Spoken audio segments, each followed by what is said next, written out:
Ladies and gentlemen, welcome to another beautiful edition of the SmashBros AMA, brought to you by The Daily Dot. I, of course, am your host, Ian Double John Barker, and with me, as always, is my lavender-colored host, Jared Wynn. Not always lavender, actually, but today I am complimenting my green background, as you can see. Is that lavender? It's more like a plum. It's a manly plum. A little more plum, honestly. A little more fashion-forward than the rest of our crew here. You know, some people just have jerseys. I have the actual, shit going on, well, as we say.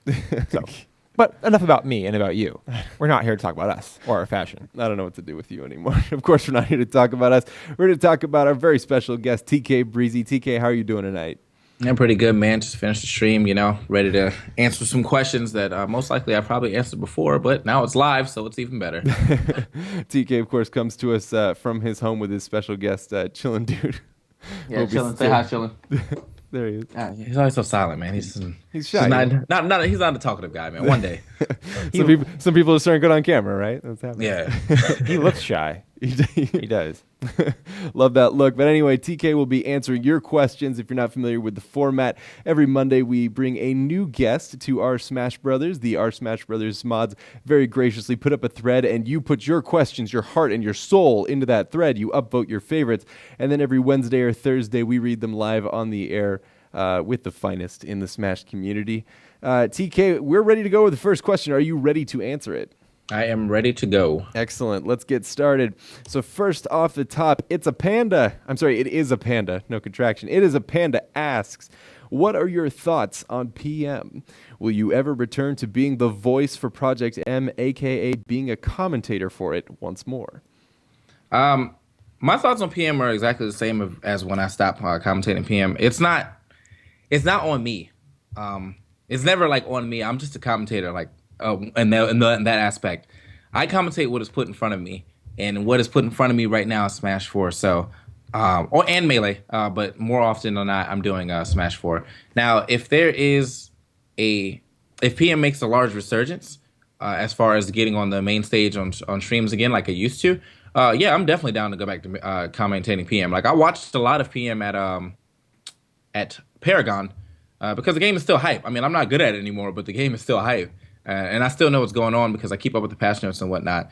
Just in this whole esports world right now, a lot of the bigger tournaments are trying to get these Nintendo-esque sponsorships and whatnot, so they don't host PM tournaments like that anymore. And since I'm a sponsored commentator by one of the largest streams that do not host PM, it's just kind of on me to not also go to other streams and commentate it. But as I said, if it comes back, I'm definitely right back on there as commentating more games because I know a lot of people miss the Voice Project game, or just the Black Plague on PM. And we miss you guys, too, to be completely honest. I mean, it was a fun game to talk about, and I liked being at the top level of commentary for that. But right now, Smash 4 is my venture, and I'm going to continue to do Smash 4 and possibly Melee at some time in the future.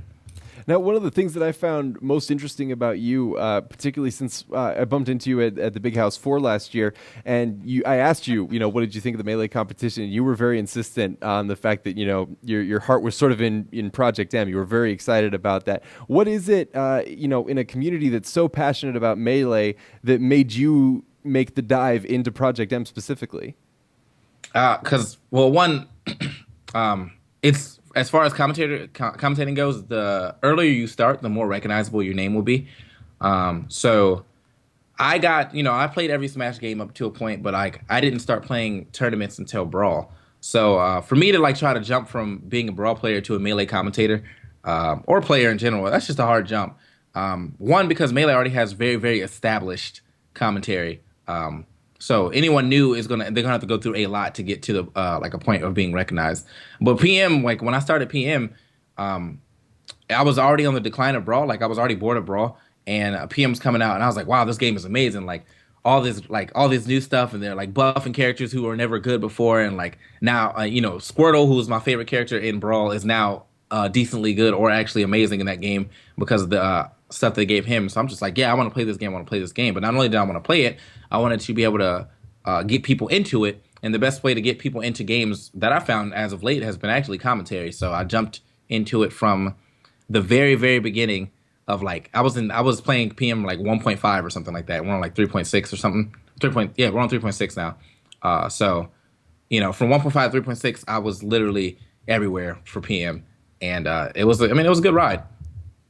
Oh yeah, and obviously, becoming the voice of a single game, that's no small achievement in a commentator's career. So, kudos to you, obviously, for having the personality to really adopt that. Obviously, you've moved on to Smash 4 now. Do you have the same passion? I'm going to ask the hard questions here.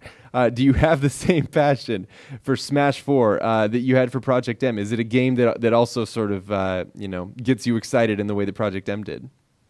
Top 8s and whatnot usually get me excited. As far as gameplay, at the very beginning, for like the first 4 or 5 months, I was actually really good. I was like placing like in the top 8 area of most of the Xanadu's, where occasionally I make 9th or 13th. But as of late, I've been annoyed per se, more so.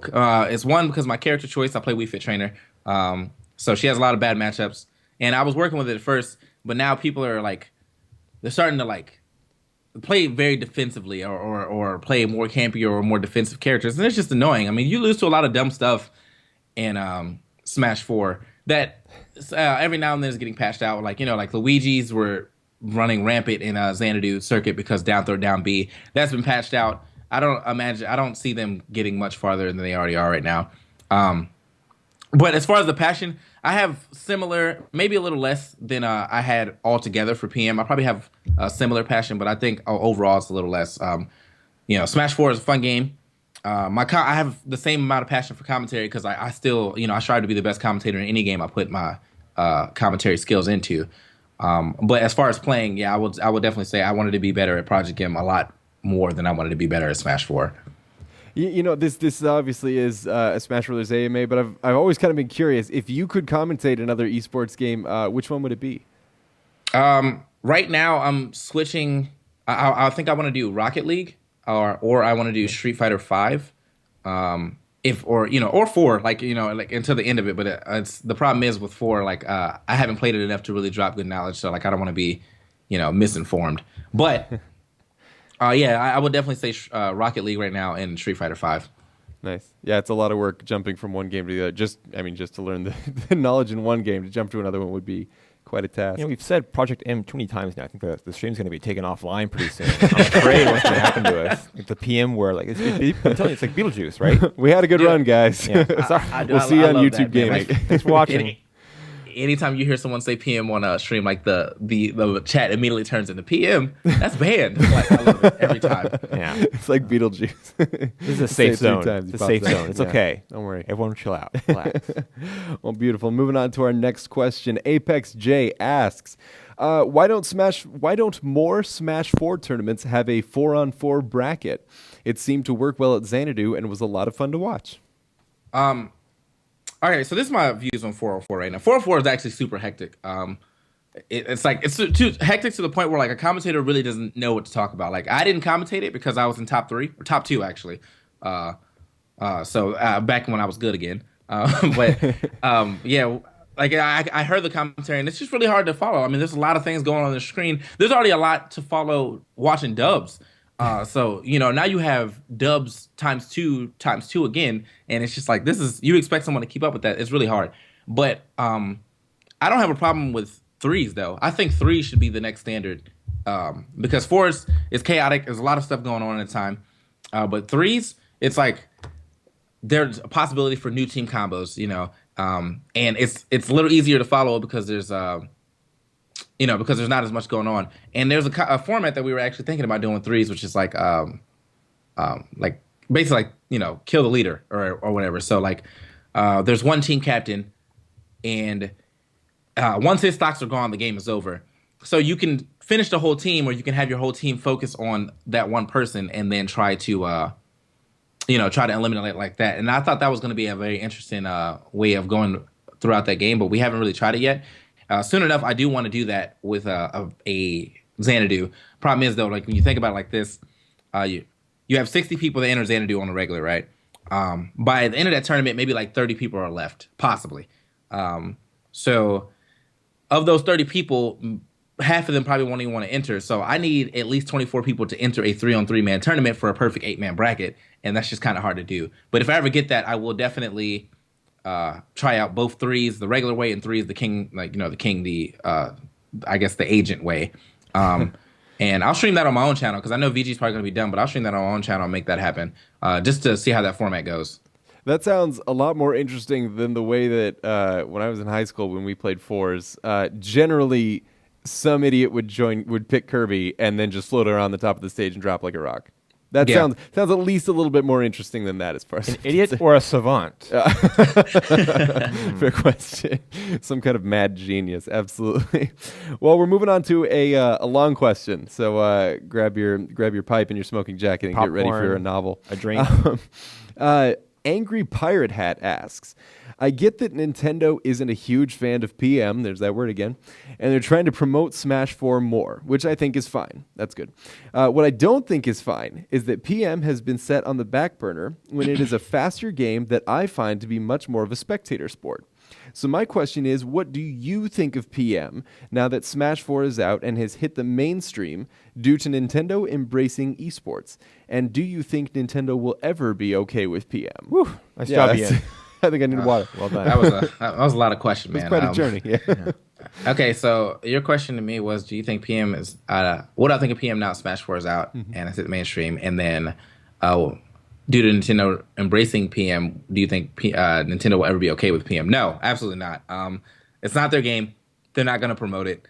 End of story. Like that goes for multiple games. Like PM was the one game that. See, the thing is though with PM was the one game that got so much steam that it actually got noticed by Nintendo. There's a lot of brawl mods out there that just.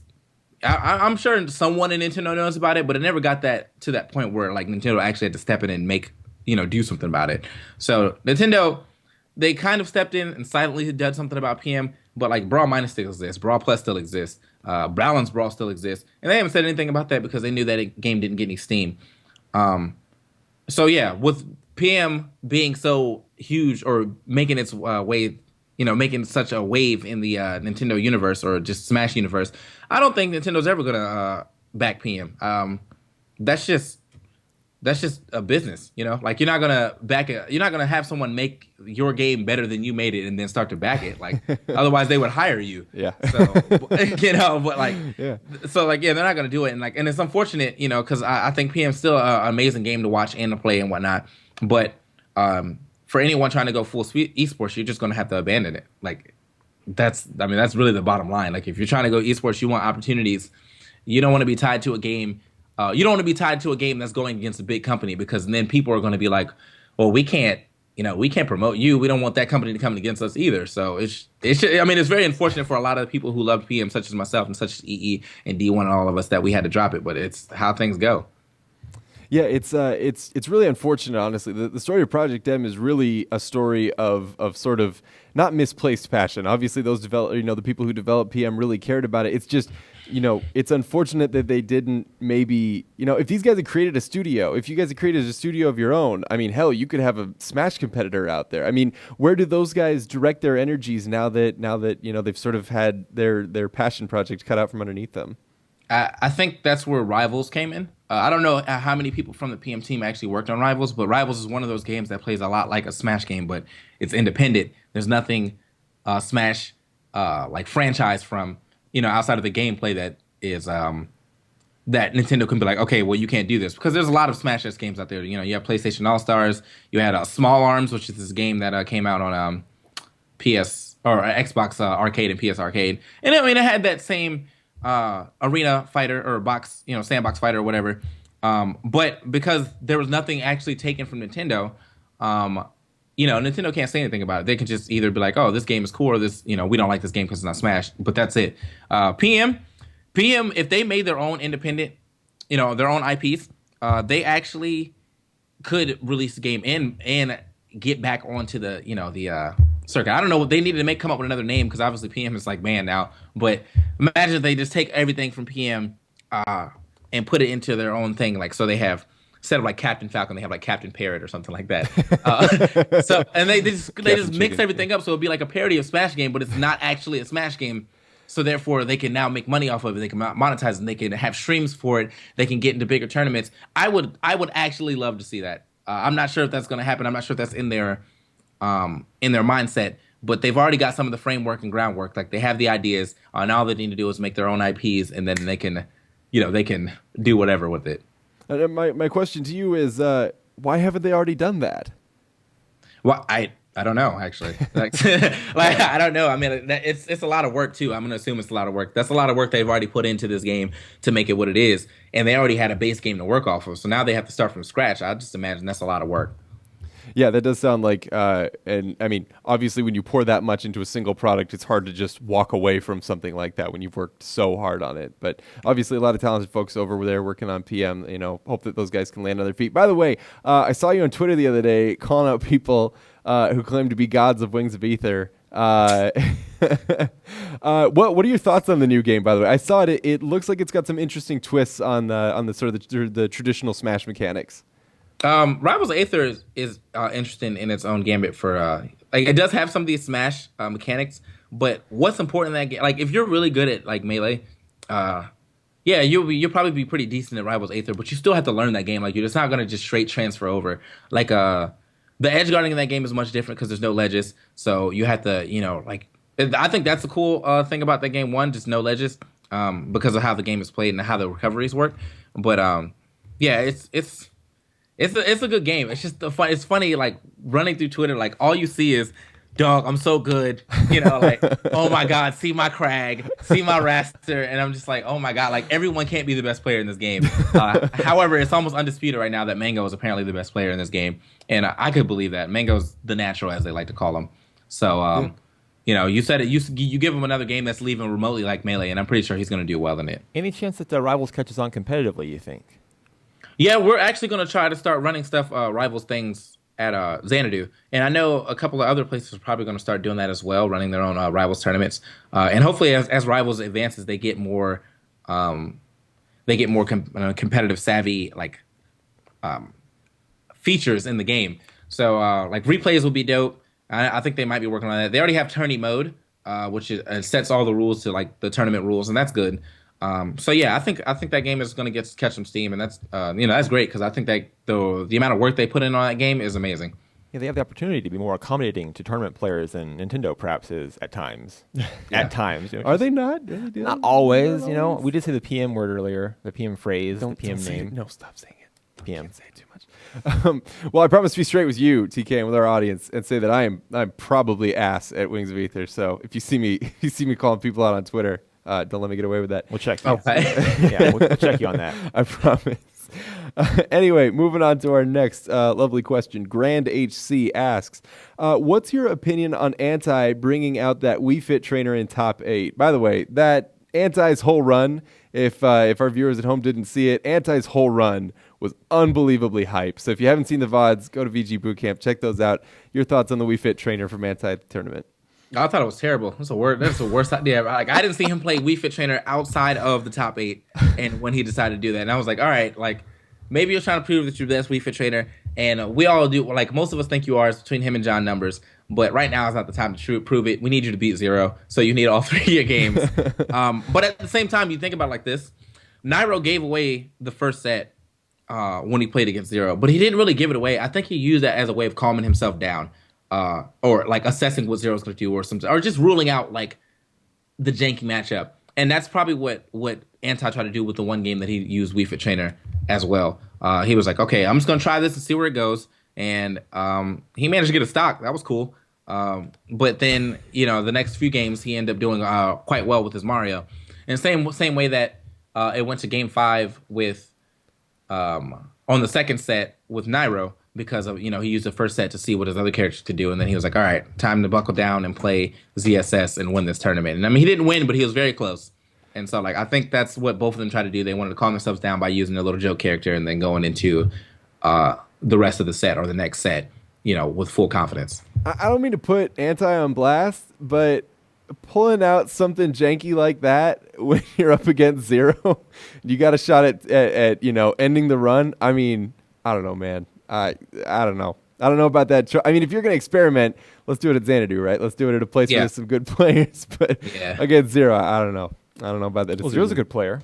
Zero's he's a pretty good player. So he counts, right? Yeah.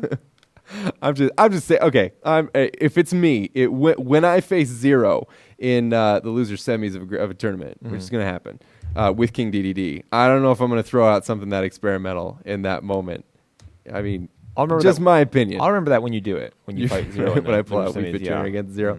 I mean, your thoughts on that, though. Would love to hear your input as a commentator. How do you feel about people pulling out something, to use your words, janky in the middle of a tournament, especially when there's so much online? Are you a fan, or do you think that that's just a waste of a game every time? Well, and why do you think they do it? Fair question. I appreciate it if like your first character is like getting just utterly destroyed. Like most of the time when you see it, it's either the first game or the last game. And like if your first character, say in 3 out of 5, okay, your first character gets destroyed, like you get double 2 stocked or like double like 1 stocked and like 10%. Obviously that character's not going to work in the third game, so now you need to try something else. And like I appreciate the fact that people are actually willing to go above and beyond and see maybe it's this character that's going to work this time or whatnot. I do appreciate that, especially from a commentator standpoint, because you like to see variety among top level play. And that's just bringing more variety. Even if you get bodied again, like at least you brought something new to the tables so we can talk about more things. So yeah, I appreciate it. Again, Zero, I don't know how much I appreciate it. You probably should be trying your best all the time. But like in other situations, if you're just getting bodied and it's like, okay, well, let me see what this like say my Wii Fit Trainer gets, like I'm in a 3 out of 5, my Wii Fit Trainer gets bopped for the first 2 games. Then I'll pull out like Marth or like Doc or something like that because like I need to try something new because obviously the Wii Fit Trainer's not working, so. Makes sense. I mean, and we've seen it, almost work in the past. I believe it was it Mr. R versus MVD that he pulled out the Ryu? And, and he nearly took the set back on some just incredible setups. Yeah, so I think that it's cool, definitely, because it feels like there's a lot of ground to cover in Smash 4 before we get to like 20XX mode with this game, So I think it's cool to see. Jared did also have a follow-up question. Why do you think people do that? Is it a psychological thing? Is it just maybe they think it can catch them off guard? I mean, it's mostly a psychological thing. Once you get beat, you get beat pretty bad. Like you just don't have no faith in that character that you were already using. So it's just time for you to try something new. A lot of people do that. A lot of people will try. Like their secondary first or whatever. And if their secondary gets beat or if the game is really close, then they'll switch to their main because they don't want to lose. And that's just it's all psychological, basically. Gotcha. So who do you like? Who's your jank pick in a tournament? Who do you pull out? I mean, my jank pick is my main, dude. I play Wii Fit Trainer. like it's already jank from the get go. But more as of late, I've been using a lot of as far as secondary, I've been using a lot of Kirby and Doc, and every now and then I'll use Marth. But I think Kirby is my new jank pick as of late. That character. That character is very unexplored, but I think he's good. So I think people should definitely try to get some more Kirby gameplay in there. I know I have been trying to, and the last time I think the jankest I've ever picked in tournament, just to mess around, was Toon Link. So nice. Yeah. So you have a jank pick and a jankier pick. Kirby, and then jankiest jank. Jankiest is Toon Link, I guess. Yeah, there you go. Fair enough. Yeah, it's weird. Like that's another thing I actually wanted to mention. Just while we're talking Smash for a second, what the hell happened to Kirby? Like, kid got in the gym, took some steroids. Like, I feel like he was a joke of Melee, and I have this mental association, like, well, that's Kirby, he can't do shit, and then suddenly, like, I'm getting bodied by him. What is new about that character that makes him so strong? Well, they fixed his hitboxes and his like kill power. But Kirby, generally, you can play Kirby the same way in every game and be successful, because nothing has really changed from 64 to Smash 4, except for him gaining an extra move and his neutral air being switched over. Because the neutral air used to be a kick and then his up air used to be the pinwheel, but now in every game after that, the neutral air was pinwheel. And like he's just bad in Melee, but if you were going to be successful with Kirby, you will play him exactly like you play him in every other game. So I don't know, it's interesting how far down that character was to how far up he is now. I felt like my theory was Kirby was actually good in Melee, and right before that game was released, Sakurai pissed someone off. So because Kirby is Sakurai's invention. So like right before that game came out, that guy went in there like the night before it was released and just recoded the shit out of Kirby, and was just like, we're gonna put this out. So when it goes out, it's too late for anyone to like fix it because it's already out on the shelf. And we're just like, all right, man, we got a terrible Kirby player now. And ever since then, Sakurai was the last person to touch the game before Kirby went out, so that never happened again. That's why Meta Knight was probably so good in Brawl, and that's why Kirby is still good in both Brawl and Smash 4. Turning from a gumball with biceps into just a straight gumball, right? Yeah. First we had Montezuma's Revenge. No, Sakurai's Revenge. Sakurai's Revenge. I love it. That's how Kirby goes. Moving on to our next question, we've got Shiny Chespin asks, how did the whole "I gotta take a sip" saying start? And then after that, what is your Wii Fit trainer dream buff? Oh my god! All right, so the whole "I gotta take a sip" thing started because I was watching. We were commentating. It was me and Kataro. We were commentating the Professor Pluro and Rolex money match, and after he popped off and whatever, I popped off, but I was actually thirsty, so I was like, I need to take a sip, and for some reason that caught on as that's my catchphrase now. I'm like, no, I'm actually thirsty. My throat is dry. I'm parched. I would like to take a sip of this drink, and that's how that caught on. So now. Anytime something happens, if I ever say I got to take a sip of anything, everyone, oh, he said it! And I'm like, no, it's not my catchphrase at all. If anything, it would have been like big damage or get bodied or my two catchphrases to me. So can you imagine how different your life would be if you would if you had stood up and been like, I got to take a shit? That'd be that's like your comment. Or my hands are numb. Wow. I got to itch my balls, okay, something like that. That's a thing now. But yeah, that happened to be a thing, and it's caught on, and people still to this day will walk up to me and they're like, "Oh, TK Breezy," and I was like, "Hey, what's up?" And they're like, "I gotta take a sip," and it'll take me 4 or 5 seconds to register what they're saying, and I'm like, "Oh, I get it," because I said, "Shut the hell up," but that's the thing. So it's all good. As far as my Wii Fit, my dream Wii Fit buff, I just want down throw in the back air. I don't really care too much for anything of her other moves. She just has janky hitboxes and I'm used to it. But the fact that she doesn't get anything after a throw after 20% is so annoying. So down throw, me being able to act out of down throw faster would be my dream buff for Wii Fit. I love it. Yeah, I played the character. I honestly say I cannot get Wii Fit Trainer to work. What is the secret there, man? Why is that character so weird? I do not get it in the slightest. With that character, you gotta throw things, and then you gotta neutral air things, and then you just run around like an idiot. And eventually someone will commit to something that you can punish, and that's pretty much how I play that character. That sounds. I prefer the giant penguin with a hammer. That's simplicity for me. You just bop things. Now I want to go back to this concept of you got to take a sip, because I think that speaks to a larger concept in your casting career, and that's just the fact that because if you watched, I believe it was Paragon. Was Paragon the 5 glasses pushes with you and Sky? Yeah. It doesn't. I mean, it feels like damn near anything could be your catchphrase right now, because your personality for days. And so, is it just that you pour so much enthusiasm into whatever you're saying that you could be like, it's 70 degrees outside, and people could be like, oh shit, TK with another, My catchphrases are it's a lot of pop culture stuff, to be honest, where because we have an inner circle, me, Coney, and Pink Fresh, where a lot of things happen where they bounce off, and that's where we start saying that. So as of right now, one of the things that we say a lot is if music is good, we say that joint goes, instead of it's that's a good song, or and back in the day it used to be that shit slaps. And so I carry a lot of the things that just happen in regular life for me into commentary, because it's easy to relate to. These are things that happen to people too. So they'll understand, even if someone who's not watching or who doesn't understand much about Smash should probably be able to get it. I have one thing that I made up a long time ago. It's called the Sour Patch combo, and it's if you use the same move, but the first hit that you hit with that move was the sour spot, and then the next hit you hit with that move was a sweet spot. Much like the commercial where it's first it was sour, then it was sweet, and people get that. People got that immediately. They're like, oh, I get it. Sour Patch combo.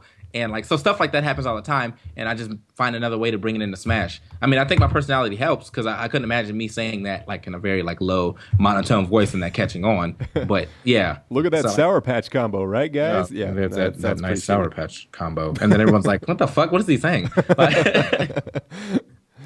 I love it. Yeah, no, and it's cool that one thing that we talk about a lot, however you say it, on the show is just the community aspect of Smash. And it feels like for better or worse, the commentary style that you bring to the table is just an embodiment of that. It's just that unique character of that enthusiasm, just that love of the game. Is it hard to carry that on your shoulders, knowing that people look to you to say funny shit, to say things that they're going to remember? Is that difficult, or is that just natural for you? Oh, it's natural now. I mean, I revere myself right now as the best Smash 4 commentator. Only because I've been hearing that a lot, but two, because if you think about it this way, you could put me with anyone, pretty much anyone, and I could probably still do a good job. As far as their role, so EE is the hype commentator when it comes to me. We're both hype, but he's the one who does more of the one-liners and the crazy anecdotes and stuff. While when I'm working with EE, I am more so the analysis commentator, where I'll throw some jokes in every now and then, but I'll also drop knowledge. And then if you put me with Pierce or something like that, he's gonna drop a bunch of knowledge, and then I'm gonna be the guy who does all the hype. And that's just how the role I wanted to take. I wanted to be able to do both roles. So at any given moment, if I needed to commentate by myself, you're not missing anything, So it's just that's where I see myself right now, and I'm always pushing myself to do even better than I am. And the weird thing about it is, where people ask that the question how did you get good at commentary? I don't really have the greatest answer for that, because my style is my own style. I never watched someone was I need this, or I need to start doing this. I just. I watch other tournaments and I hear people and I'm like, oh, that's good. But it's never I need to incorporate that to my own style. When I change styles, it's because I feel like I need to do something different. I need to bring something more to the table, and then I do that myself. So you have to look into yourself, basically, and figure out where you are and where you want to be, and then move on from there as a commentator. So maybe the answer to becoming a good commentator is just to find your style and just perfect it. Just run with it. Just own it. Yeah. That's usually my biggest advice. It's if you want to be the play-by-play guy, then you need to have your shit in order. You need to be able to drop knowledge at any given moment that it is deemed necessary, and make sure it's right. And if you want to be the jokes guy, well, then be funny, but not corny. Be funny, because a lot of people, they come up, they want to be the jokes guy, but they're just telling a bunch of memes, and that's just not funny. You need to be actually funny, yourself funny. I didn't pull this from the internet. I didn't pull the joke from the internet and bring it to you. I thought of this myself and it was funny, so I knew you were gonna laugh. That type of funny, comedian funny, basically. Yeah, when a guy like EE says something this boy's so easy to read, he's like Dr. Seuss out here. He that just comes natural. And every time I hear something like that from you guys, it's where did that come from? It just seems plucked from the Aether. Yeah, I mean, it's pop culture, man. Real easy to come for, especially if it's all background stuff, man. It's this is how we grew up. These are things that I remember, so I kind of bring it forward. So therefore, this is how you grew up. You remember it, and you're I get it, because Dr. Seuss books were easy to read. Get it, yeah. So it's really interesting to pull that stuff over to that side of commentary, and people are oh, I get it. So yeah. You ever worry that you're gonna offend the one person for whom Dr. Seuss was a hard book to read? You ever worry about that? No, not at all. I'm just look, man. If you thought Cat in the Hat was a hard book to read, you have a lot more problems in life than me offending you. Okay, just put it that way. Well, what Ian's trying to say, he's the one person. I'm the one. Yeah, so you offended him by saying it was hard to read. That's what he's getting at. Now's your chance to apologize. Yeah, it took me 4 years to finish that book. What a journey. Epic. I want to apologize to our next question asker, Jaleese, because we've actually covered some of the ground in their question. Jaleese asks, who are your favorite commentators to work with? Do some make commentating easier than others? Once again, apologies, Jaleese, for sort of stepping on the toes of your question, but TK, your thoughts on that? My favorite commentators to work with right now, it's a very large mix between EE and D1. It's like a 50-50 split between them. Because they both bring something different to the table that I like to work with. EE, it's all jokes, it's all fun. And D1, it's all esports, it's all seriousness, but it's still hype. And I like that in the environment that I'm put in with both of them. Coney is a close third. Problem with Coney is that nigga doesn't go to shit, and I hate it. So he's always halfway through going to somewhere. He's yo, I would be here, let's tear it up. And then I'm okay. And then 3 days before it, he's I can't make it, man. Like, like blah blah blah. So like, that's the one problem with Coney. But I love commentating with him. Me and him actually were the first static team that I will say that I was a good commentator. It was me and him, Apex 2011, static teams, and we used to commentate a lot of things together. So he's up there. And as of late, the two people that are rising up there right now for me are both DCs. So DC from Florida and DC from NorCal. I'm liking to start. I'm liking commentating with them just as well. So yeah.